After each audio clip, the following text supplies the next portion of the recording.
Assalamualaikum warahmatullahi wabarakatuh. Waalaikumsalam. Alhamdulillah ala ihsani wa syukru lahu ala taufiqi wa amtinani wa ashhadu an la ilaha illallah wahdahu la syarika lahu ta'ziman li sya'ni wa ashhadu anna Muhammadan abduhu wa rasuluhu da'i ila ridwani wa sallallahu wa sallama alaihi wa ala alihi wa sahbihi wa ikhwani amma ba'd. Ayyuhal ikhwa wal akhwat, a'azzani wa a'azzakumullah. Saudara-saudariku yang semoga dimuliakan oleh Allah, kita bertemu kembali di malam Kamis dalam rangka mengkaji hadis-hadis Nabi sallallahu alaihi wasallam yang ada dalam kitab Arba'una Haditsan fit Tarbiyati wal Manhaj. 40 hadis dalam masalah pendidikan dan manhaj karya Syekh Dr. Abdul Aziz As-Sadhan hafizahullahu taala, seorang ulama dari negeri Arab Saudi yang merupakan dosen di sebuah universitas, yaitu Universitas Muhammad bin Saud yang ada di Riyadh.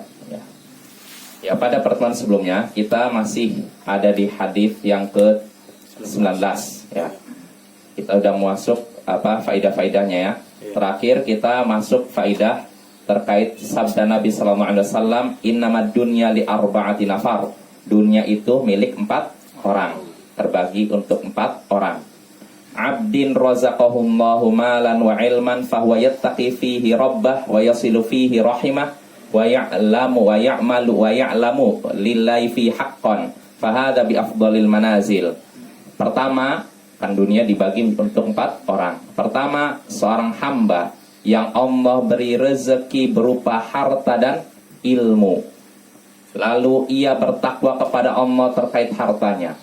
Dia gunakan hartanya untuk menyambung silaturahim, dan dia mengetahui hak Allah pada hartanya. Maka ini sebaik-baik kedudukan, hamba yang paling baik kedudukannya.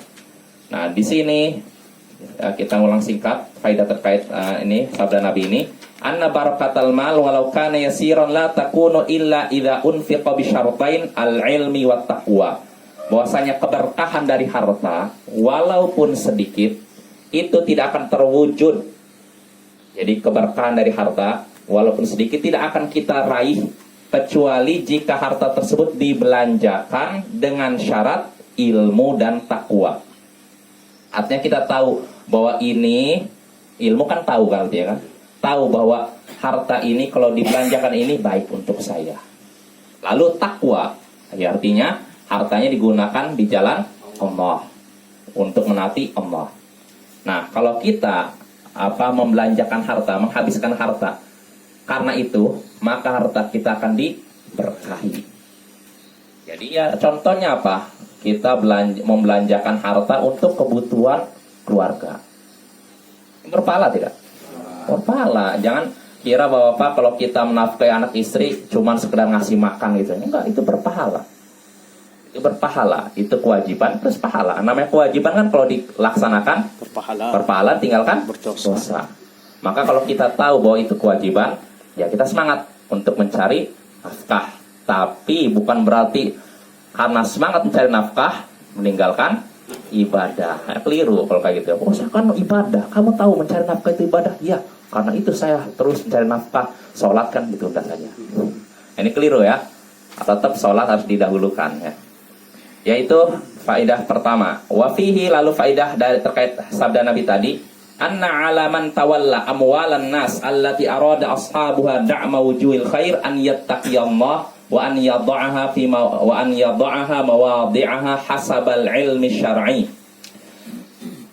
Orang yang mengurus harta orang-orang, siapa yang mengurus harta orang-orang, harta orang lain, yang mana pemiliknya ingin menyokong segala pintu kebaikan, menyokong segala proyek kebaikan, maka orang yang mengurus harta tersebut hendaknya bertakwa kepada Allah.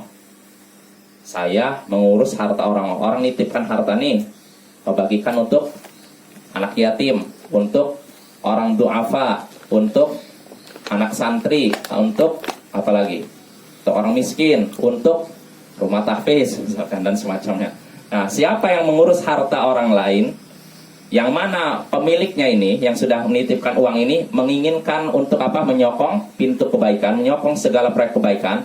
Maka hendaknya orang yang mengurus harta ini bertakwa kepada Allah dan meletakkan harta tersebut pada tempatnya, mengalokasikan pada tempatnya sesuai ilmu syariat. Artinya harus benar-benar pas, jangan sembarangan. Kan itu amanah, ya, amanah harus ditunaikan.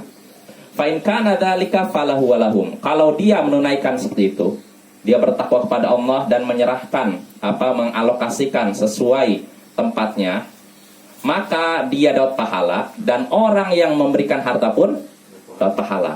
Wa in kanatil ukhra bi ihmalin aw tafrid fa alaihi walahum. Tapi kalau tidak itu, tidak amanah, tidak meletakkan pada tempatnya, tidak bertakwa kepada Allah, sembarangan menyerahkannya, maka kalau memang seperti itu karena kelalaian dan semacamnya, maka dia nanggung dosanya, sedangkan mereka tetap dapat pahala. Orang yang memberikan harta tetap dapat pahala. Ya. Fa ashabul amwal muhsinun. Orang yang memiliki harta tadi, mereka dianggap orang yang muhsin, orang yang berbuat baik. Wa ma 'alal muhsinina min sabil, dan tidak ada celaan bagi orang yang berbuat baik. Ya, artinya dia udah niatnya baik. Nah, yang salah itu sih ininya, orang nyalurkannya, dia sembarangan. Maka dia yang dosa, kalau ini tidak dosa. Jelas Bapak ya? Ini udah kita singgung ya. Nah, sekarang kita masuk faedah baru terkait sabda Nabi ini. Wa fihi, dan dalam sabda Nabi tadi, yaitu hamba yang Allah beri harta dan ilmu, lalu dia bertakwa kepada Allah terkait hartanya, dia gunakan untuk menyambung silaturahim, dan dia mengetahui hak Allah pada hartanya, maka ini sebaik-baik kedudukan. Nah, dalam sabda Nabi ini, anna silaturahim tazidu awasiruha bil waslil mali kaqada'i dainin au aunin ala umuril hayati. Bahwasanya menyambung rahim atau silaturahim istilahnya, itu akan makin kuat ikatannya dengan menyambung berupa harta. Menyambungnya berupa harta juga, bukan cuma ini, ya. Jadi kalau ingin silaturahim makin kuat, disambungnya bukan cuma dengan fisik saja, tapi juga dengan harta. Contohnya apa? Kaqada'i dainin, seperti membayarkan hutang. Nah, misalkan Bapak ada anggota keluarga kita mungkin yang memiliki kesulitan bayar hutang, maka bantu. Ini termasuk mempererat silaturahim, ya. Au aunin ala umuril hayat, atau membantunya dalam menghadapi urusan dalam kehidupan. Mungkin dia memiliki kesulitan, bantu dengan harta. Bahkan kita membantu keluarga ini lebih penting dibandingkan bantu orang yang tidak ada hubungan keluarga sama sekali. Jelas Bapak ya? Nah ini, jadi makin dekat dengan kita, maka pahalanya lebih besar dibandingkan kita membantu orang yang jauh posisinya daripada kita. Ya, ini sebenarnya fikih juga, belajar fikih. Kalau orang ngerti fikih seperti ini, dia tahu mana yang harus didahulukan dan mana yang bisa diakhirkan. Yang seperti ini kan perlu belajar Bapak ya. Ya, kalau orang nggak belajar kan dia modalnya semangat aja, wah orang lain diperhatikan, keluarga sendiri dilalaikan. Ini keliru. Sama seperti orang yang dakwah, sibuk dakwah keluar, keluarga di sekitarnya dilalaikan. Ini juga keliru ya. Karena kita tidak ada kewajiban dakwah keluar, dakwah sini nih. Yang ada di hadapan ini lebih wajib, maksudnya yang lebih penting ini sebelum keluar. Nah begitu juga kalau kita punya kelebihan harta, namun ternyata keluarga kita lebih membutuhkan dibanding orang lain, maka hendaknya kita bantu keluarga kita. Nah itu diantaranya Bapak. Jadi silaturahim mempererat hubungan kekeluargaan, kekerabatan. Ini akan makin kuat ininya, ikatannya dengan lewat harta, menyambungnya lewat harta, seperti menunaikan hutang atau membantu dalam menghadapi urusan kehidupan. Wa fihi, lalu dalam sabda Nabi tadi juga, anna ala du'atil khair an yakunu asbaqan nasi li silaturahim. Fadzalika ba'da taufiqillahi ta'ala min asbabi qabuli ilmihim wa nus'ihim. Dai-dai kebaikan, orang-orang yang mengajak kepada kebaikan adalah orang, hendaknya mereka orang yang paling bersegera dalam silaturahim. Dai-dai yang mengajak pada kebaikan, hendaknya mereka orang yang paling cepat, paling bersegera dalam menyambung tali kekerabatan, Kenapa? Karena itu setelah taufik Allah termasuk sebab diterimanya ilmu mereka dan nasihat mereka. Betul tidak? Kalau seorang dai, artinya dia menjaga hubungan kekerabatan, dia benar-benar menjaga silaturahmi. Maka ketika keluar dakwah di luar, dia punya poin lebih. Tapi kalau seorang dia sendiri melalaikan keluarganya, tapi tiba-tiba menasihati orang luar, nanti kata orang luar bagaimana? Alah, kamu nasihatin saya, urus tuh ini kamu, apa anak kamu, urus tuh bini kamu. Ya tidak, Pak?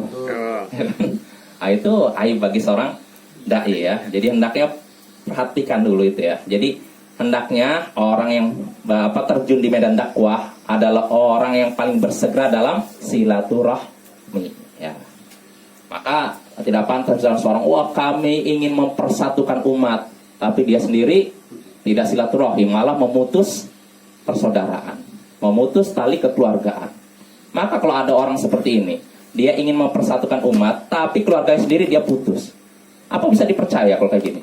Gak bisa kan? Maka seorang yang mengajak kepada kebaikan, dai-dai, ustadz-ustadz, buya atau semacamnya, kalau ingin mempersatukan umat, hendaknya persatukan dulu keluarganya. Ya tidak Bapak?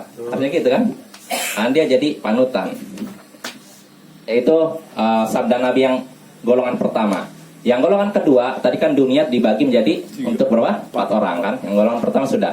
Yang kedua, wa 'abdin razaqahullahu ta'ala ilman wa lam yarzuqhu malan fa huwa shadiqun niyyah yaqul law anna li malan la 'amiltu bi 'amali fulan fa huwa bi niyyati fa ajruhuma sawa.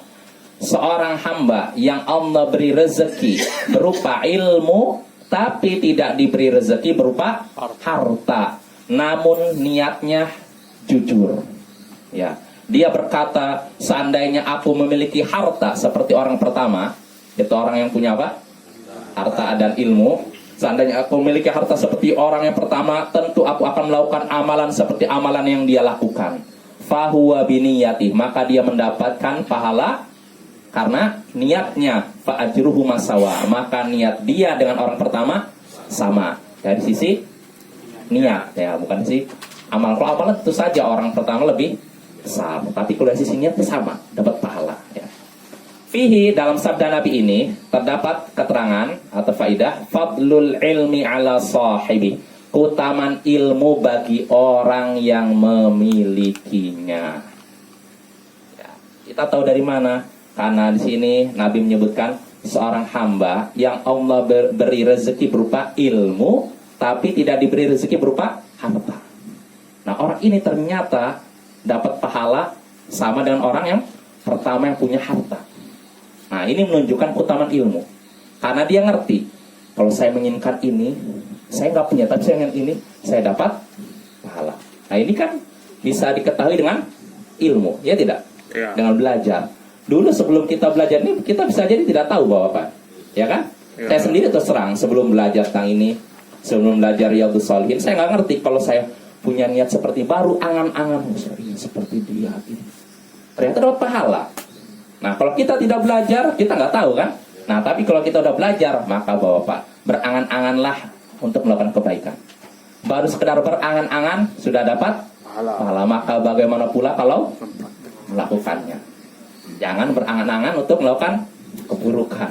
Nah, ya, berangan-anganlah untuk melakukan kebaikan. Ya, ini faidah pertama. Faidah kedua, wa fihi 'azimu sya'ni sidqi fi tamanni fi'lil khair.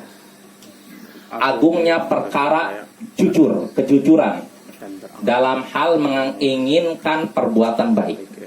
Artinya begini, orang yang kedua, dia kan tidak diberi rezeki berupa harta kan, tapi punya ilmu.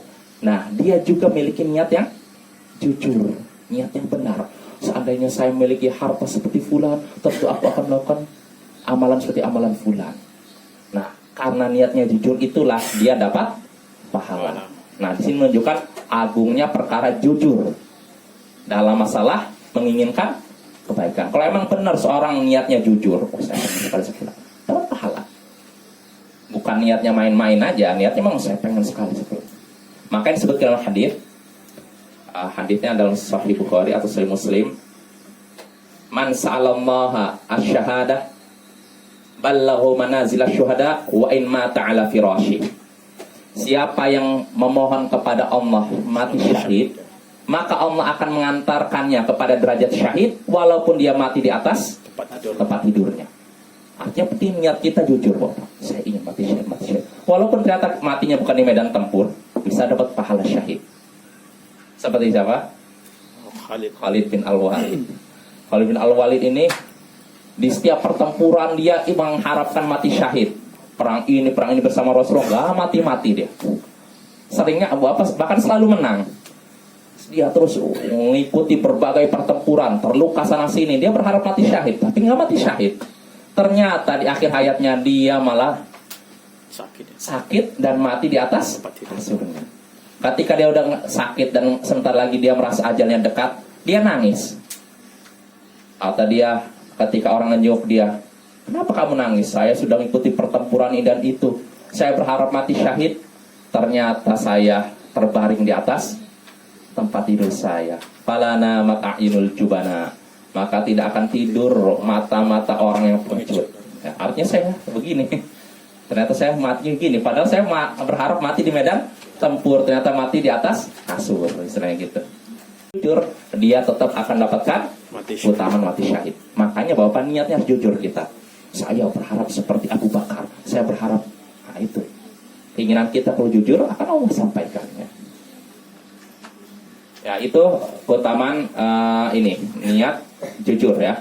Lalu wafihi, lalu faidah berikutnya, ghibtatu sahibil khair. Dalam hadis itu terdapat keterangan ghibtah, apa artinya? Ingin atau iri ya, iri kepada orang yang memiliki kebaikan. Artinya boleh iri kepada orang yang memiliki kebaikan. Supaya ghibtah bukan iri. Kalau iri kan gini, menginginkan kenikmatan yang ada di orang lain hilang, baik itu berpindah kepada dia atau tidak, yang penting hilang. Ini namanya iri. Tapi kalau ghibtah, saya menginginkan kebaikan pada ini, tapi dia nggak ingin kenikmatan hilang. Jelas loh Pak? Kalau iri tuh gini, misalkan saya nyaksikan ada orang pakai mobil bagus, pengennya mobilnya nabrak pohon, ya rusak, nggak bisa dipakai. Baik mobil itu nanti jadi milik saya atau enggak, yang penting mobilnya hilang setelah itu, rusak atau gimana. Ini namanya iri. Tapi kalau ghibtah tuh, ada orang pakai mobil, oh saya ingin punya mobil itu.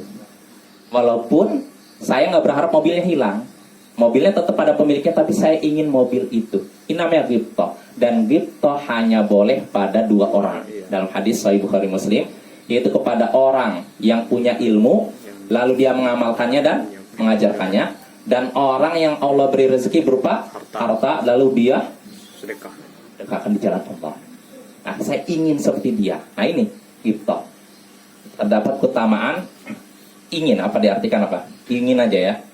Ingin, menginginkan istilahnya apa yang ada pada orang yang berbuat baik, gitu aja lah. Itu namanya ghibtah. Nah itu terdapat keterangan bolehnya atau disyariatkannya atau dianjurkannya memiliki sifat seperti itu.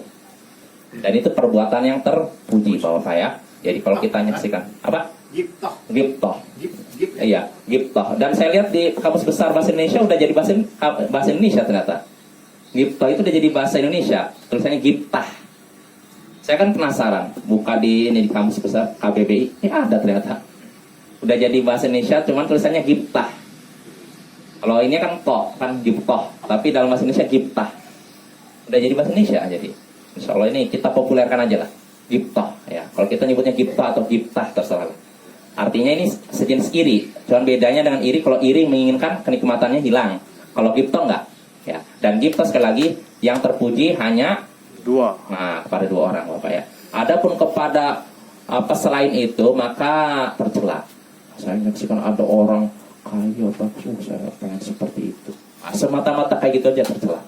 Melihat seorang pejabat, hanya dihormati, saya ingin seperti itu. Nah, semata-mata gitu aja tercela. Kecuali kalau saya lihat pejabat itu berwibawa dan dia banyak bantu orang, nggak apa-apa. Saya ingin seperti dia, nggak apa-apa. Karena apa? Dia banyak bantu. Oh, saya lihat orang kaya ini dia dermawan, saya ingin seperti dia. Boleh tidak? Boleh. Nah, tapi kalau semata-mata saya ingin dia karena dia kaya, nah, tercela. Oh, saya ingin seperti pejabat ini karena dia nampak berwibawa. layak itu seperti itu. Jelas Bapak ya? Ghibtah. Lalu kita lanjut. Wa fihi, dalam sabda Nabi tadi terdapat keterangan si'atu fadlillahi wa ihsani haitsu innahu ta'ala ajra 'alal mutamanni ajral fa'il. Dalam hadis tadi terdapat keterangan luasnya karunia Allah dan kebaikannya. Karunia Allah itu sangat luas, kebaikan Allah itu sangat luas. Kenapa? Di mana dia, Allah Subhanahu wa taala, memberikan pahala perbuatan kepada orang yang mengangankan. Pahala perbuatan baik kepada orang yang mengangankannya. Jadi orang mengangankannya, orang yang menginginkannya, baru berangan-angan ingin, dia dapat pahala seperti pahala orang yang melakukannya, yaitu pahala dari sisi niat, sekali lagi ya. Nah, ini termasuk luasnya rahmat Allah. Ya tidak? Ya. Kita baru menginginkan dia, saya ingin seperti dia itu dermawan sekali, saya ingin seperti dia itu banyak membantu orang. Baru ingin aja dapat pahala, Bapak. Bayangkan. Nah, ini menunjukkan rahmat Allah, bayangkan. Baru kita ingin, belum bergerak, udah dapat pahala. Ya. Ini menunjukkan luasnya rahmat Allah, karena Allah memberikan pahala kepada orang yang mengangankan kebaikan, pahala seperti yang dilakukan oleh orang yang melakukannya. Wa fihi, lalu dalam sabda Nabi tadi juga terdapat keterangan anna ala talibil ilmi al-hirsa ala listifadati min ahli ilm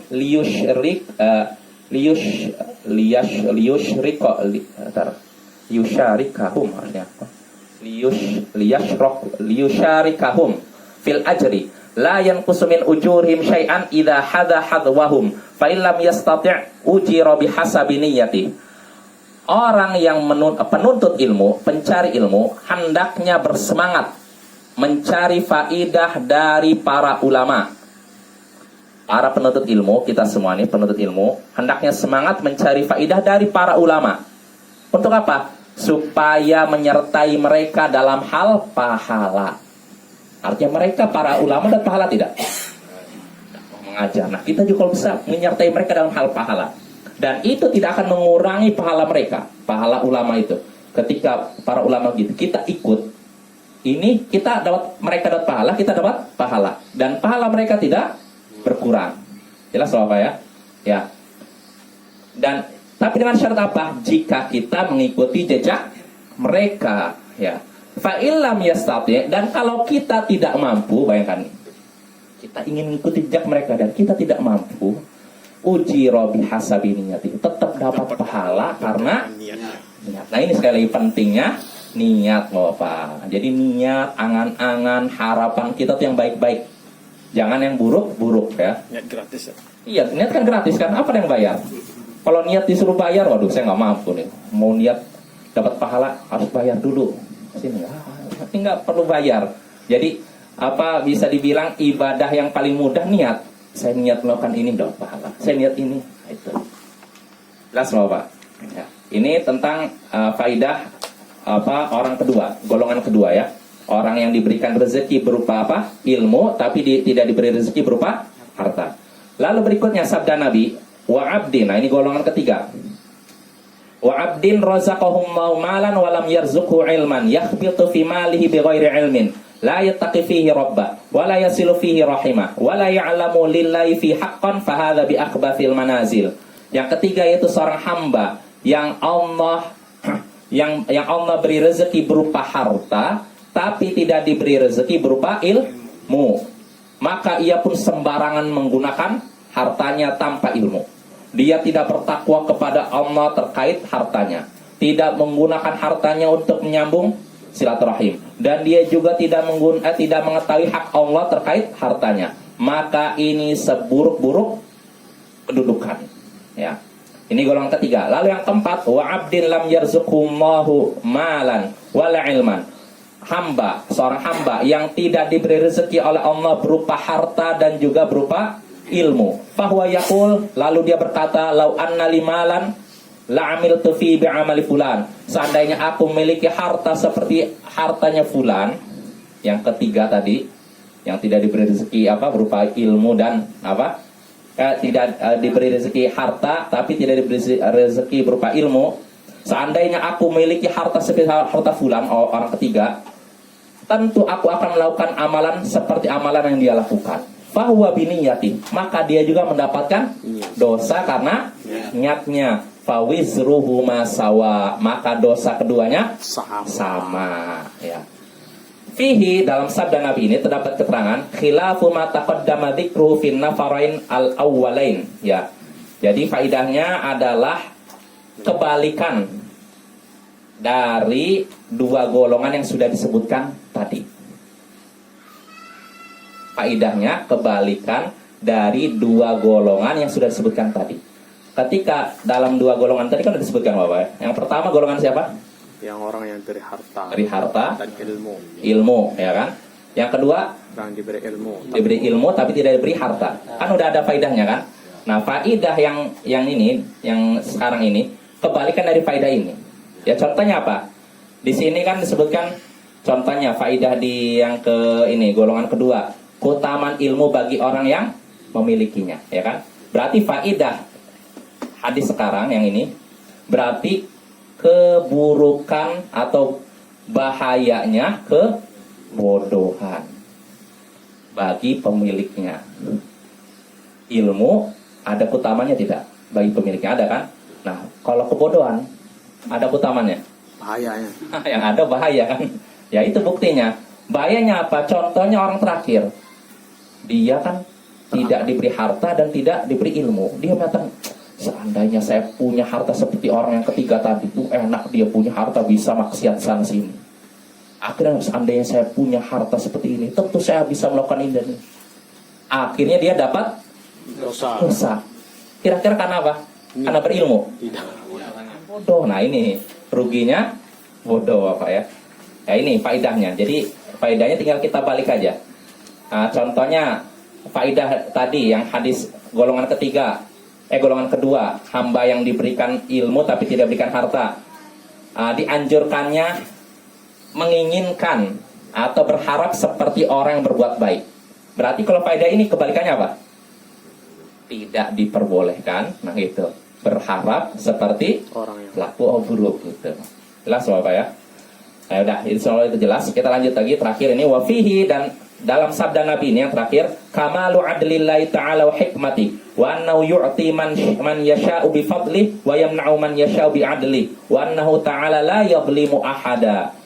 Dalam sabda Nabi ini terdapat keterangan sempurnanya keadilan Allah dan hikmahnya. Allah itu adil, ya tidak? Ya. Dan keadilan Allah sempurna. Dan kebijakan Allah sempurna. Dan bahwasanya dia memberikan kepada siapa yang dia kehendaki dengan karunia-Nya, dan menghalangi siapa yang dia kehendaki karena keadilannya. Jadi ketika Allah memberikan si fulan rezeki, ini karena karunia Allah. Ketika Allah menghalangi si fulan dapat rezeki, ini karena keadilan Allah. Wa annahu ta'ala la yadhlimu ahada, dan Allah tidak menzalimi seorang pun. Nah ini yang perlu kita yakini Bapak-bapak. Jadi semua kebaikan itu kembali kepada Allah. Wa syarru laisa ilaik. Maka dalam doa iftitah yang Nabi ajarkan kepada Ali bin Abi Thalib, diriwayatkan oleh Ali bin Abi Thalib dari Nabi sallallahu alaihi wasallam, Nabi dalam doa iftitah yang berkata apa? Wa syarru laisa ilaik. Keburukan tidak kembali kepadamu. Maksudnya apa? Apakah Allah cuma menakdirkan baik aja? Tidak. Mana Bapak? Tidak. Kebaikan dan keburukan takdir Allah bukan? Iya. Apa kebaikan aja yang Allah takdirkan? Tidak. Keburukan yang takdirkan siapa? Allah. Tapi tadi Nabi dalam doanya yang diajarkan doa iftitah nih, wa syarru laisa ilaik. Keburukan tidak kembali kepadamu. Jadi gimana nih? Katanya kita yakini takdir Allah itu menakdirkan yang baik dan buruk. Tapi katanya dalam hadis ini keburukan tidak kembali kepada Allah. Jadi bagaimana? Mengkompromikan dua hadis yang seakan-akan bertentangan. Mana Jais? Gimana menggabungkan? Apa? Yang Katanya kita beriman pada takdir Allah yang baik maupun buruk. Ya. Berarti kita yakin segala yang baik Allah takdirkan, segala yang buruk Allah takdirkan. Tapi dalam hadis keburukan tidak kembali kepadamu ya Allah. Jadi gimana? Jadi bagaimana nih? Jadi yang buruk ini takdirkan Allah atau tidak? Iya. Iya. Terus bagaimana dengan sabda Nabi tadi? Apa keburukan tidak kembali kepadamu. Maksudnya itu keburukan itu hanya manusia yang buat. Cuman Allah menakdirkan keburukan tersebut ada hikmahnya. Hikmahnya. Ya, simpelnya gini Bapak. Kalau yang baik-baik kita mungkin jelas lah. Allah memberikan kita harta. Ini baik tidak? Ya. Baik kan? Berarti takdir Allah bukan? Nah, saya naik jabatan misalkan. Baik tidak? Takdir Allah kan? Lalu penyakit. Kena penyakit kanker. Seseorang kena penyakit kanker. Buruk tidak penyakit? Buruk. Buruk kan? Ya. Lalu seorang misalkan rumahnya terbakar. Buruk tidak? Buruk. Buruk kan? Ya. Takdir Allah kan? Ya. Nah, tapi ketika Allah menakdirkan fulan terkena penyakit kanker, fulan rumahnya kebakaran, ini tidak buruk. Objeknya buruk, objeknya buruk. Kebakaran buruk kan? Ya. Terus penyakit kanker buruk kan? Tapi perbuatan Allah menakdirkan penyakit kanker dan kebakaran ini tidak buruk. Kenapa? Karena ada hikmah di balik semua itu. Makanya keburukan nggak bisa disandarkan secara mutlak kepada Allah. Sebagai bentuk adab, bukan berarti kita menolak takdir Allah terhadap yang buruk-buruk. Allah menakdirkan yang buruk juga, tapi sebagai bentuk adab kepada Allah, kita tidak sandarkan keburukan kepada Allah. Jelas Bapak ya? Ya. Ya, jadi ketika Allah menakdirkan kita misalkan mengalami musibah apapun, jangan terpikirkan, enggak terlintas dalam pikiran kita, Allah, apa salah saya? Pertama gitu. Kadang sebagian orang ngerasa udah suci sekali, udah bersih dari dosa. Apa salah saya? Emang apa dosa saya selama ini? Kok saya dikasih musibah? Dia seakan-akan udah bersih dari dosa. Nah, setelah itu yang parahnya, Allah, ini tidak adil. Nah, itu tidak adil. Hati-hati, Bapak. Kebanyakan Itu udah menyalahkan Allah, udah menggugat Allah, dan itu kekufuran. Bisa mengeluarkan seorang dari Islam. Maka hati-hatilah dengan lisan. Jagalah ini. Makanya namanya kesabaran itu kan menahan hati untuk tidak marah, menahan lisan untuk tidak berkeluh kesah, dan menahan anggota badan untuk tidak melakukan perbuatan yang dimurkai oleh Allah. Nah, itulah inti dari kesabaran ya. Ya, jelas Bapak ya? Ya, dengan ini selesai kita dari pembahasan hadis ke-19. Kita berarti masuk hadis ke-20. Jadi waktu 5 menit lagi lah. 7 menit lagi. Baca aja. Ya udah, baca hadisnya. Al-Hadits al-Ishrun, berkata Syekh Abdul Aziz As-Sadhan, Al-Hadits al-Ishrun, hadis ke-20. An Mus'ab ibni Sa'd qal ra'a Sa'dun radhiyallahu ta'ala anhu anna law fadlan 'ala man dunahu faqala Rasulullah sallallahu alaihi wasallam hal tunsaruna wa turzaquna illa bi du'afaikum wa fi riwayatin innama yansurullahu hadhil ummata bi dha'ifiha bi da'watihim wa salatihim wa ikhlasihim. Ya, al-hadis kata Syekh sini hadis ke-20 dari Mus'ab bin Sa'ad. Dia berkata, Mus'ab bin Sa'ad ini, atau saya bacakan dulu ya. Dari Mus'ab bin Sa'ad, ia berkata, Sa'ad radhiyallahu anhu, Sa'ad semoga Allah meridhoinya, memandang dirinya memiliki kelebihan di atas orang selain dirinya. Maka Rasulullah SAW pun bersabda, bukankah kalian ditolong dan diberi rezeki kecuali lewat orang-orang lemah di antara kalian? Hadis riwayat Bukhari. Dalam riwayat lain, yaitu riwayat Imam An-Nasa'i, sesungguhnya Allah menolong umat ini lewat orang lemah yang ada di antara mereka, yaitu lewat doa mereka, sholat mereka, dan keikhlasan mereka. Nah, ini hadisnya. Jelas Bapak? Kita kita rinci lagi. Di sini disebutkan dari Mus'ab bin Sa'ad. Mus'ab bin Sa'ad bin Abi Waqqas. Dia putranya Sa'ad bin Abi Waqqas ya. Dia berkata, Sa'ad, itu maksudnya siapa? Bapaknya Sa'ad bin Abi Waqqas, memandang bahwa dirinya memiliki kelebihan di atas orang selain dirinya, di atas orang yang ada di bawahnya. Dia merasa dirinya memiliki kelebihan, keutamaan dibandingkan orang yang ada di bawahnya. Maka Rasulullah SAW pun langsung bersabda, maksudnya menegur. Di sini Rasulullah menegur Sa'ad bin Abi Waqqas. Padahal Sa'ad bin Abi Waqqas siapa? Sahabat Nabi. Cuma sahabat Nabi aja? Tidak. Apa kelebihannya? udah jamin masuk surga bahkan. Sa'ad bin Abi Waqqas, orang yang sudah jamin masuk surga saja kadang merasa dirinya lebih tinggi. Lihat tuh, apalagi kita nih yang imannya pas-pasan, kadang baru belajar sedikit, lihat orang langsung meremehkan. Hati-hati Bapak. Ya. Sa'ad bin Abi Waqqas memandang dirinya memiliki kelebihan dibandingkan orang yang ada di bawahnya. Maka Rasulullah SAW pun menegur, bukankah kalian ditolong dan diberi rezeki kecuali lewat orang-orang lemah di antara kalian? Maknanya jelas ya. Jadi kita ini diberi rezeki ditolong oleh Allah lewat orang-orang lemah di antara kita.